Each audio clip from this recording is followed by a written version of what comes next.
Earl, I'm Jan Mohlman. I'm a psychologist and I write a monthly column for NYC. Thanks a lot for being here today. So, what was your experience in this tournament at Steinway?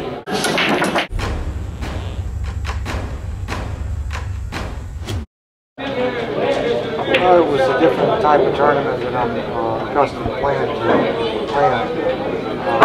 Tour tournaments we usually just do one race and both players play the same amount of games. But in this tournament I had to give up a ball spot and 2 and 3 games on the wire. So oh wow. It was very difficult. Yes, that makes it a lot different for a player at your level. So you also have some really interesting ideas about how the sport of pool might be modified to make it more challenging. What are some of your thoughts on that?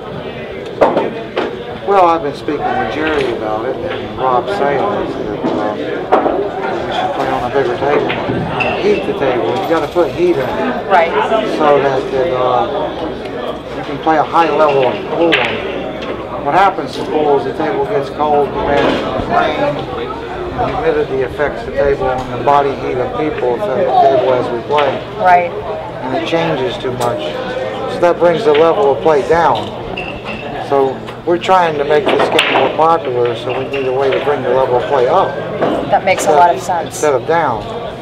So bring the level of play up, that creates more interest. So that's what every other sport tries to do. So if the player plays poorly, that's just their fault. They're not ready to play. Yeah. So, given good conditions, ideal conditions, I should say, most top players should be able to play at a high level and be very entertaining. To what extent do you think people differ on how susceptible they are to these changes in weather, lighting in the room, music, etc.? Well, it's a good point there too. Lighting is probably one of the most critical things in this game. There are several avenues you have to cover. Not just the heat on the table and controlling the temperature of the table. The lighting's critical. Pool, you need vision better than any other sport. Yeah, and especially if the tables get larger, that would come into play. Absolutely. Definitely. So, yeah, if the table was to be made to a 5x10, if we started competing on 5x10, then lighting would be even more critical. You're right. But the people that play the game, they don't seem to know what's going on. Even good players. So maybe they like it this way. I don't know. I think a lot of people are nervous about change. And so if you're really used to things being a certain way, it can be a bit threatening to have to confront something different, right? Yeah, absolutely. But this change is only for the better of the game. Right. I don't think. And so this would effectively separate out people who are pretty good from people who are truly great players, right? Well, I think a great player, if you make the conditions ideal, then he can pretty much play his game all the time. So maybe he can become even greater, yeah. I think, because what can throw him off are the conditions. And then he becomes vulnerable.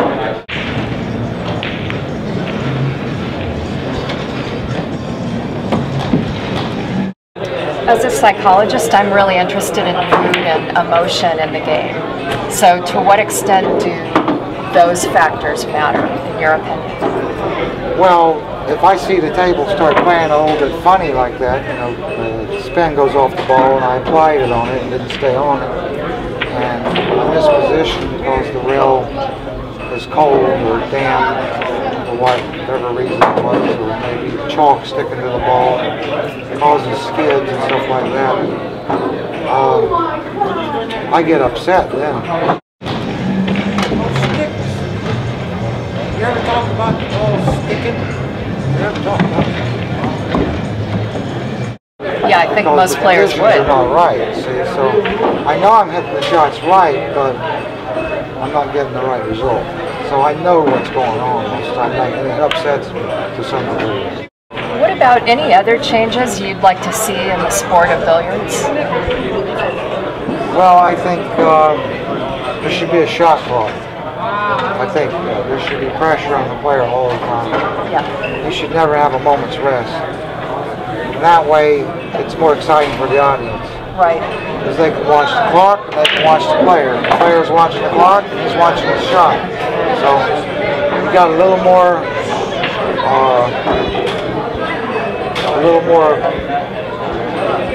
hype there, you know, because there's a little more excitement because of the clock. You know, he's got to be the clock. You know, he's got to shoot the shot in before the clock elapses. You know, that's an added pressure, and it's an added interest for the audience. So you've got to do things to bring interest into this game, and we're not doing it. I don't think anyone can stick out as much as the other. So I've won 16 majors in pool. He's from Greensboro, North Carolina. This gentleman holds a world record 5 United States Open 9-ball championships. 6 times he's been voted Player of the Year, and he also holds 6 world championships. Please welcome a Hall of Famer, the Pearl, Mr. Earl Strickland. Wow. So, you know, Jack Nicklaus won 18 majors in golf. Federer's won 15 Grand Slams. You know, I'm in pretty good company. Of course, I don't have $1 billion, but yeah, I was gonna say. Maybe. But I'm happy. You know, I can do things they can't do. So that's great. That's what I feel about it. You know, I'm kind of bitter about pool because it didn't get the exposure and didn't get any recognition like it should have, I thought.